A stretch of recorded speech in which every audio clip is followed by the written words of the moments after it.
24. októbra 1972, 3 minúty pred 1:30 v noci, nastala v reaktore jadrovej elektrárne A1 v Jaslovských Bohuniciach štiepna reakcia. Pre Československú socialistickú republiku to bol veľký okamih. Po 14 rokoch výstavby bola za pomoci odborníkov z bývalého Sovietskeho zväzu úspešne spustená prvá jadrová elektráreň na území Československa. Mala to byť pýcha vtedajšej socialistickej ekonomiky. Počiatočné nadšenie však postupne zatieňovali havárie. Jedna z nich si vyžiadala krutú daň. Životy 2 nevinných ľudí. Keby boli bývali tam, kde mali byť, alebo tak by sme ich boli varovali, zachránili, dotiahli, rozumiete, za každú cenu.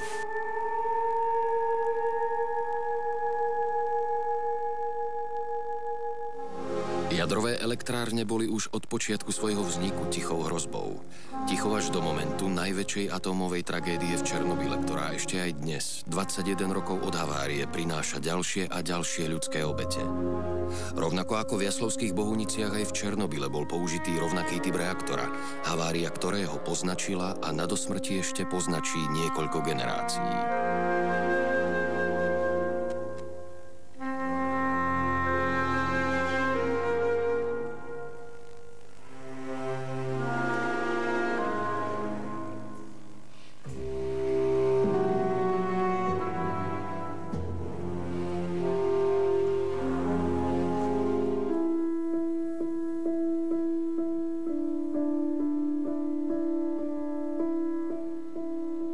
Libora Bendu, niekoľkoročného zamestnanca jadrovej elektrárne A1, čaká dnes prvý deň v práci po sviatkoch. Vianoce a Nový rok trávil v kruhu svojej milovanej rodiny, manželky a 5 detí. Najradšej by zostal ešte doma a strávil ďalší deň so svojimi najbližšími, lenže dovolenka sa mu už skončila. Pred odchodom sa ešte zastaví pozrieť svoje spiace deti. Jemne ich pohľadí po tvárach a pohľadom sa s nimi rozlúči. Žiaľ navždy. Libor Benda prichádza do práce. V šatni je už niekoľko zamestnancov, medzi nimi najbližší Bendov kolega Izidor Ferech. Po sviatkoch sa vidia prvýkrát a tak jeden druhého vítajú. Ostatní v šatni sa rozprávajú. Vyzvedajú od kolegov z nočnej zmeny, ako prebiehala šichta. Tá bola pokojná, lebo elektráreň bola vplyvom elektrického skratu odstavená. Dennú zmenu dnes čaká náročný deň.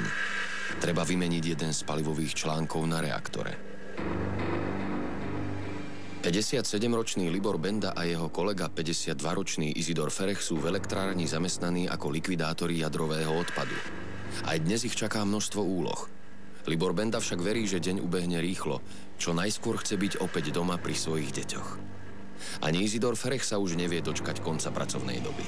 Netušia, že dnes sa im pracovná doba skončí oveľa skôr. Čo je však horšie, s ňou aj ich životy.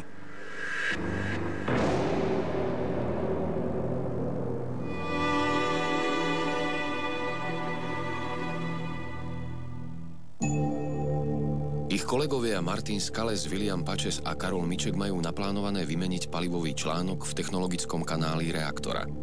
Palivové články nemenia poprvýkrát a pre trojicu pracovníkov ide o rutinnú záležitosť.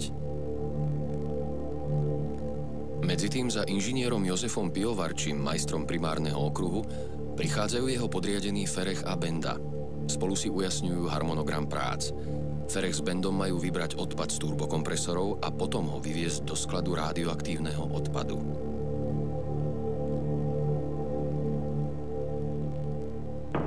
Po tom, čo dostali od Pivovarčiho pokyny, Benda zapisuje do prevádzkového denníka úlohy na dnešný deň.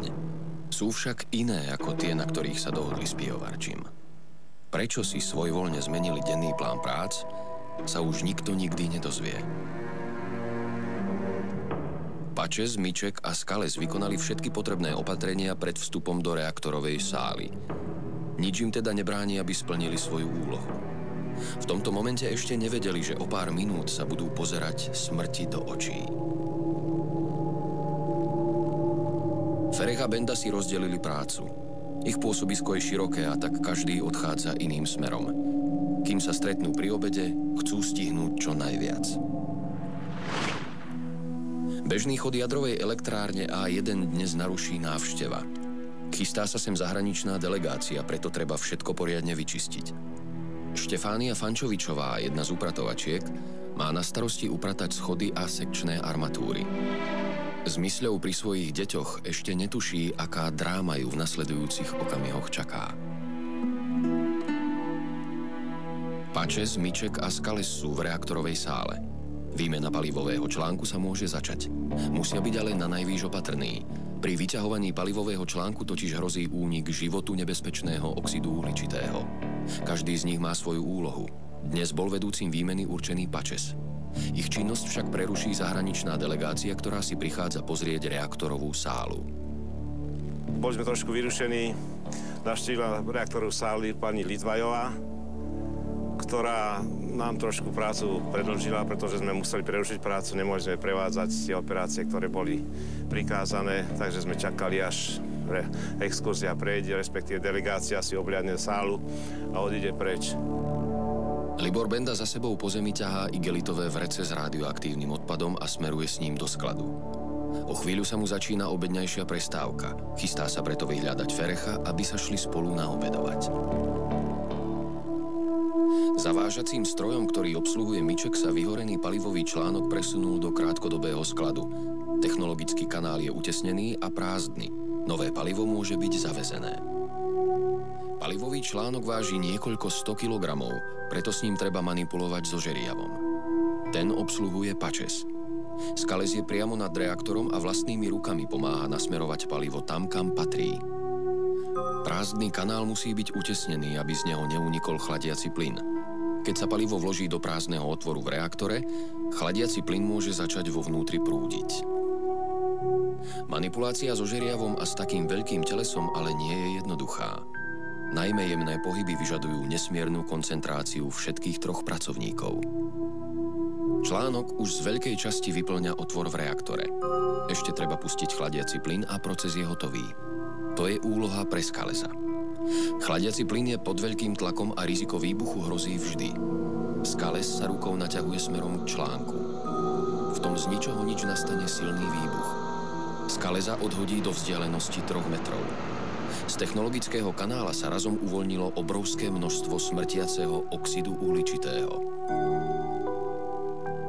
Pri vyzdvihnutí, respektíve podvihnutí palivového článku z celého kompletu, aby sa mohol vyťahnuť ten krúžok, mi naznačil pracovník, aby som zastavil, no v tom momente sa ozvala strašná rana. Videl som, ako kolega sa vo vzduchu skrátka otočil, dopadol a za strašného hluku, toho sa nedá ani opísať, a utekal smerom k dverám reaktorovej sále. Sálou, v ktorej sa nachádza reaktor a jej blízkym okolím otriasla prudká vlna výbuchu. Pre väčšinu zamestnancov je to výstraha. Nie však pre všetkých. Skales si pri silnom páde na zem vážne udiera hlavu, vedomie však našťastie nestráca. Rýchlo sa pozbiera a uvedomujúc si závažnosť situácie, z posledných síl vychádza von zo sály. Za Skalesom zo sály vybieha Pačes. V tom si však spomenie na Mičeka, ktorý sa v čase výbuchu nachádzal na ploche zavážacieho stroja. Nemôže tam predsa nechať kamaráta len tak. Cez oblak plynu ale na Mičeka nevidí. Vracia sa preto späť do sály, aby sa uistil, že je v poriadku. V polovici cesty zbadá kolegu, ako zoskakuje z rebríka vedúceho na plošinu zavážacieho stroja. Pačes s Mičekom utekajú preč zo sály. Pocítil som už dýchacie ťažkosti, takže som už nemohol ani viac menej, to sa nedalo ani dohovoriť nejakým spôsobom. On neviem, či ma vôbec registroval, ale snažil sa zachrániť, ako sa dalo. Takže ja už som svojím spôsobom tiež musel opustiť reaktor sálu, lebo som cítil, že už nie je niečo v poriadku, že už to asi dlhšie nevydržím.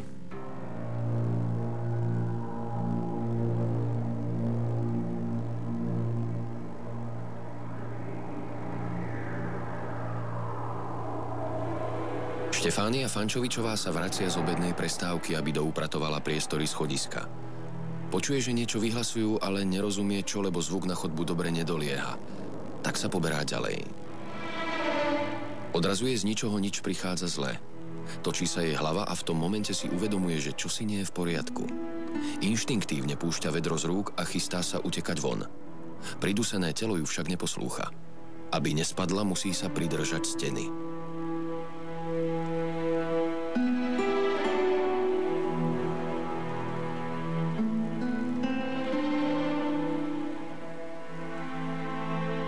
Skalezovi, Pačesovi a Mičekovi sa podarí dostať na hygienickú slučku.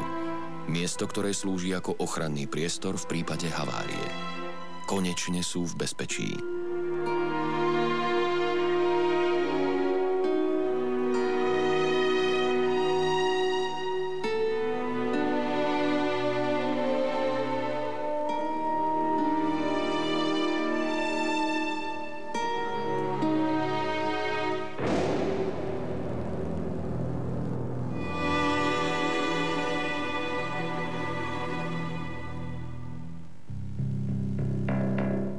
Jozefa Pivovarčiho zastihol výbuch oxidu uhličitého vo výťahu. V okamihu si uvedomuje, že sa muselo stať niečo vážne. Jeho prvé myšlienky smerujú k podriadeným. Dúfa, že sa nikomu nič nestalo. Pivovarči si berie jeden z dýchacích prístrojov. Ešte predtým, ako si ho nasadí, snaží sa dovolať do operačného pracoviska. Potrebuje si byť istý, že sú všetci jeho podriadení v poriadku.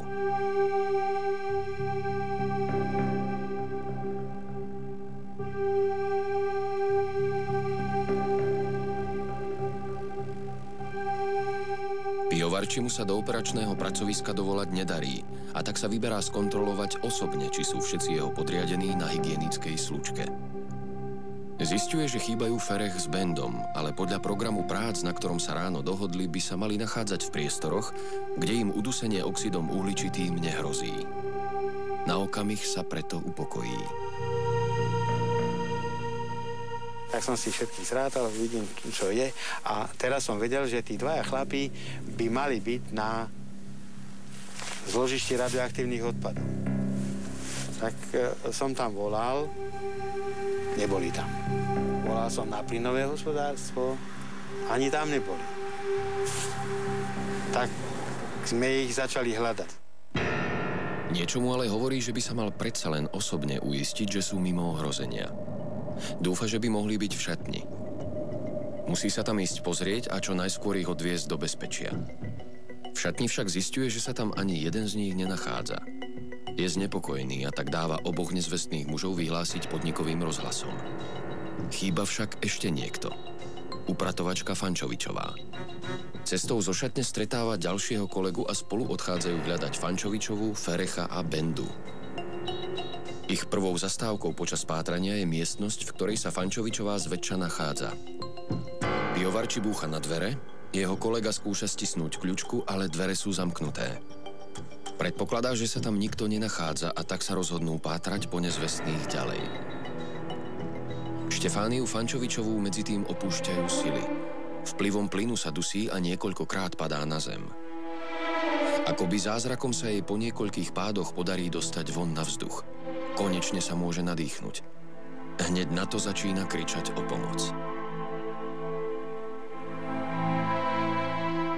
Keď vy nepoznáte atomku, tak to je strašná splet, tam chodby a tohto všetkého, to je viacej podlaží. Ja viem, keď som tam robil, ja som robil okolo reaktoru všetky tie kruhové miestnosti, takže to veľmi dobre poznám. A odtiaľ, lež sa človek vymotá, to nie je možné, aby sa nemohol nadýchnuť alebo čo. To nezadržal by dých nikto. Oxid uhličitý však z technologického kanála uniká naďalej a reaktor sa nebezpečne prehrieva. Ak sa nepodarí zastaviť únik chladiaceho plynu, môže prísť k rozstaveniu palivových článkov. V takomto prípade by boli následky katastrofické, porovnateľné s jednou z najväčších atómových havárií v Černobyle. Momentálne nebolo. Ako poslal tam nás z toho dôvodu, že nebol asi na atomke v tom čase nikto, kto by mohol túto operáciu previesť.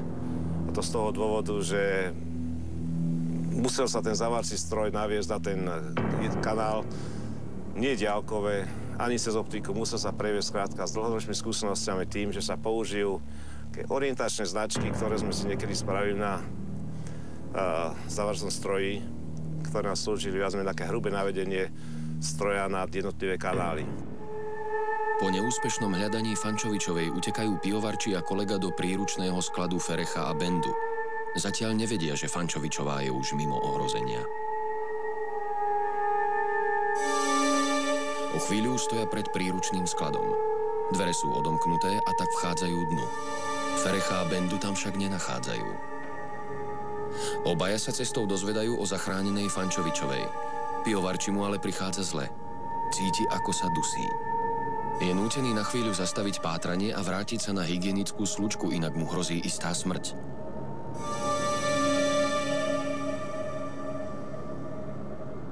Potom, ako si na hygienickej slučke na chvíľu oddychne, požiada niekoľkých kolegov, aby mu pomohli v hľadaní. Pridáva sa k nemu ďalší muž. Pačes si ako prvý uvedomuje, že oxid uhličitý stále uniká a čo sa môže stať, ak sa ho nepodarí zastaviť. Bojí sa o svoj život, ale na druhej strane vie, že je jediný, kto môže zabrániť veľkému nešťastiu. Rozhodne sa preto vrátiť do reaktorovej sály a utesniť kanál, z ktorého chladiaci plyn uniká. Až neskôr je jasné, že svojim rozhodnutím zabránil nepredstaviteľnej atómovej katastrofe. Som sa rozhodol, že tam pôjdem naspäť na reaktorovú sálu, hoci mi to trošku tak bolo také... No, nebolo to moc príjemné. Ale nemal kto.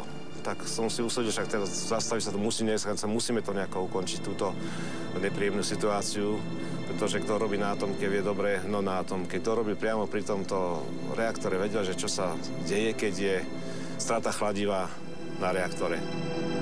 Pivovarči sa rozhodne, že sa pri hľadaní rozdelia. Teraz totiž rozhoduje každá sekunda. Už tušia, že s Ferechom a Bendom čosi nie je v poriadku. Na výzvy prostredníctvom rozhlasu totiž nereagovali. Treba konať rýchlo. Po chvíli hľadania počuje pivovarči zdesený výkrik svojho kolegu. Je mu jasné, že sa stalo čosi strašné.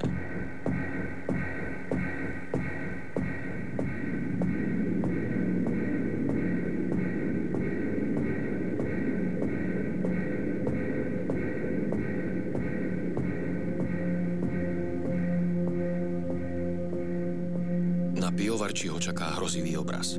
Ferech a Benda ležia nehybne na zemi. Neváha, strháva si masku a začína s oživovaním. Striedavo dáva Bendovi masáž srdca a umelé dýchanie. Na chvíľu sa mu zdá, že Benda pohol viečkami. V pivovarčím zahorela iskierka nádeje, že sú živí. Pracovali na mínus podlažiach a boli v priestoroch, kde nepočuli vyrozumenie a vyhlásenie poplachu. A pri odchode z týchto priestorov išli proti smeru prúdenia oxidu uhličitého, ktorý je ťažší ako vzduch a klesal do mínus podlaží a týmto oxidom uhličitým boli zadusení. Pivovarčí boj o životy kolegov nevzdáva.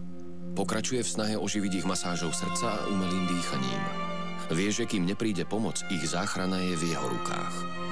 Výkrik pivovarčího kolegu zalarmoval aj ostatných mužov, dovtedy sediacich v bezpečí hygienickej slučky.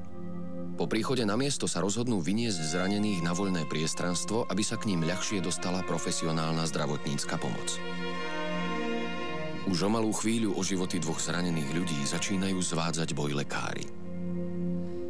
Izidora Ferecha, otca 2 detí, a Libora Bendu, otca 5 detí, sa žiaľ nepodarilo oživiť ani lekárom. Krátko po prevoze do nemocnice zomierajú.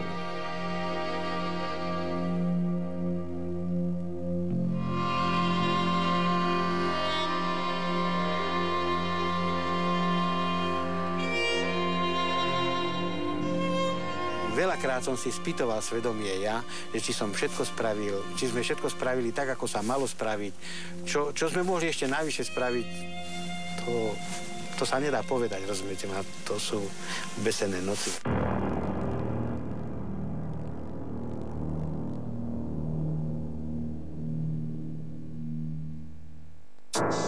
Elektráreň priniesla svoje prvé obete. Aby ich nebolo o mnoho viac, treba dostať oxid uhličitý pod kontrolu. Všetka zodpovednosť odrazu opäť leží na pleciach jediného muža, Williama Pačesa. Tento raz musí ísť pod reaktor. Na moje sklamanie už nikto nechcel ísť so mnou. Som tam musel ísť sám. Bolo mi to trochu také proti srsti, ale vedel som, že treba to spraviť, musím tam ísť, nedá sa nič robiť. Tak som išiel sám s takými zmiešanými pocitmi, lebo som vedel o tú smrť tých 2 pracovníkov. Svoj úkol som splnil, išiel som pod reaktor, baterku som mal, som si svietil. Prevedol som, uzatvoriť som ventil. Vyšiel som von z primárneho okruhu, osprchoval som sa a čakal na ďalšie pokyny. Mnohí si kládli otázku, či skutočne museli prísť o život dvaja ľudia. Na to však ťažko nájsť jednoznačnú odpoveď. Nebyť však niektorých skutočností možno by predsa len prežili. Niekoľko týždňov pred nehodou sa napríklad zistilo, že niektoré hlásiče oxidu uhličitého a radiácie sú nefunkčné. Žiarovky v svetelných ukazovateľoch boli totiž rozkradnuté. Vedenie elektrárne vyriešilo situáciu nie práve najšťastnejšie. Rozhodlo odmontovať žiarovky z hlásičov v miestach, kde bol menší predpoklad ohrozenia života a namontovať ich do hlásičov umiestnených tam, kde hrozilo nebezpečenstvo väčšie. Za priestor s nižším stupňom nebezpečenstva bolo paradoxne považované aj miesto, kde našli svoju smrť Izidor Ferech a Libor Benda. Ja som slúžil 8 mesiacov Chlumec na Cidlinu, v Nepolisách. Tam som bol narukovaný, no tak ma zavolali, a že teda či bolo niečo otcovi, tak oni asi možno vedeli, ale mi to tak nechceli povedať, no. Že či bol nejaký chorý, alebo čo, som hovoril, že nie. No tak mi to potom povedali, že otec vlastne nežije, že sa mu niečo stalo. No ale až som prišiel domov, až potom som sa vlastne dozvedel, aká príčina smrti bola, no. Nefunkčné hlásiče vysokej hladiny oxidu uhličitého vo vzduší však neboli jedinými príčinami, ktoré sa priamo či nepriamo podpísali pod smrť dvoch ľudí. Benda a Ferech dôverne poznali priestory a vedeli, kam v prípade nebezpečenstva utekať. Podľa toho, v akej polohe ležali ich telá po nájdení, je isté, že Ferech s Bendom chceli použiť núdzový východ, ktorý vyúsťoval na voľné priestranstvo pred budovu hlavného výrobného bloku. Dvere núdzového východu však boli uzamknuté. Dôvod? Vedenie elektrárne chcelo obmedziť krádeže. Nezmyselné rozhodnutie miesto toho zapríčinilo smrť dvoch nevinných ľudí. K ďalším príčinám, ktoré mali bezprostredný vplyv na smrť Ferecha a Bendu, patrilo aj neuposlúchnutie príkazu nadriadeného. Podľa harmonogramu prác, ktorý dostali, sa v čase havárie mali nachádzať niekde inde, v mieste, kde im nehrozilo žiadne vážne nebezpečenstvo. Keby boli bývali tam, kde mali byť, alebo tak by sme ich boli varovali, zachránili, dotiahli, rozumiete, za každú cenu.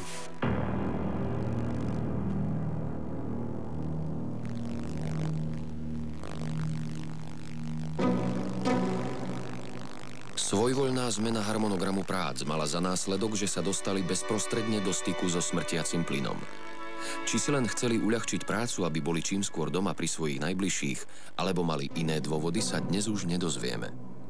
Jedno však vieme. Keby nie niekoľkonásobných osudových zvratov, možno by prežili. Príčinu ich smrti však treba hľadať inde, v samotnej havárii reaktora.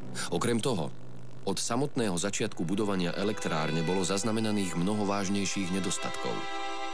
Ako neskôr vysvetlo, menšie úniky oxidu uhličitého z technologických kanálov reaktora sa vyskytovali alarmujúco často. Aj keď bola postavená ako elektrárne demonstračná, tak počas jej prevádzky bola silne komerčná, mala postavený svoj plán výroby elektrickej energie a problémy, ktoré vznikali z dôvodu nedostatečne navrhnutej technológie, sa neriešili, pretože bolo treba plniť plán a to bola jedna zo závažných nedostatkov vedenia elektrárne a jej prevádzky. Rovnako bezpečnostné opatrenia, s ktorými mali byť zamestnanci pravidelne oboznamovaní, neboli dostatočné. Napriek tomu, že obsahovali niekoľko havarijných situácií, vôbec sa nezaoberali práve možným únikom oxidu uhličitého. Nikto zo zamestnancov presne nevedel, čo v takejto situácii robiť. Sledujte nás aj ďalej a dozviete sa, kto všetko bol podľa EŠTB do tragédie zainteresovaný a koľko chýbalo k tomu, aby sa Jaslovské Bohunice nepremenili na Černobyl.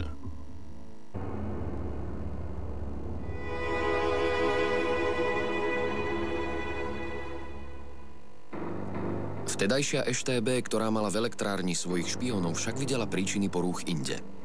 Sú získané veľmi závažné poznatky hovoriace o konštrukčných závadách na niektorých technologických zariadeniach, pokuse o záškodnícku činnosť a naviac o nezodpovednom a povrchnom prístupe niektorých osôb k práci na tak zložitom zariadení, ako je atómová elektráreň.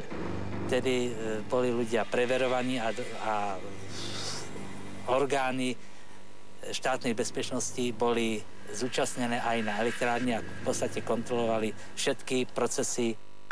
V situačných správach ŠTB poukazovala na niektoré prinajmenšom zvláštne zistenia úmyselného poškodzovania zariadení.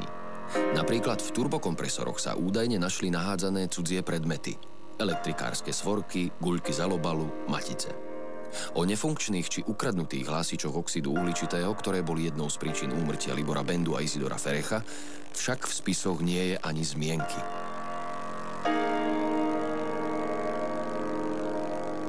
V tých časoch sa o tej havárii do vyšetrenia prípadu ani nejak nerozprávalo z toho dôvodu, že nevedel sa, kto bol vinný, čo sa stalo a tak ďalej. Tá presná príčina sa hneď nevedela, bolo to trošku dlhšie trvalo. A či som nespravil chybu ja, alebo kto druhý a tak ďalej, tak to bolo viac menej také utajovanie. No a postupne sa na to aj začalo zabúdať. Vyšetrovanie havárie bolo uzavreté bez konkrétneho viníka. K havárii vraj prišlo nepredvídateľným nahromadením viacerých vplyvov technického charakteru. Reaktor bol po takmer pol roku opäť uvedený do prevádzky. Nie však na dlho.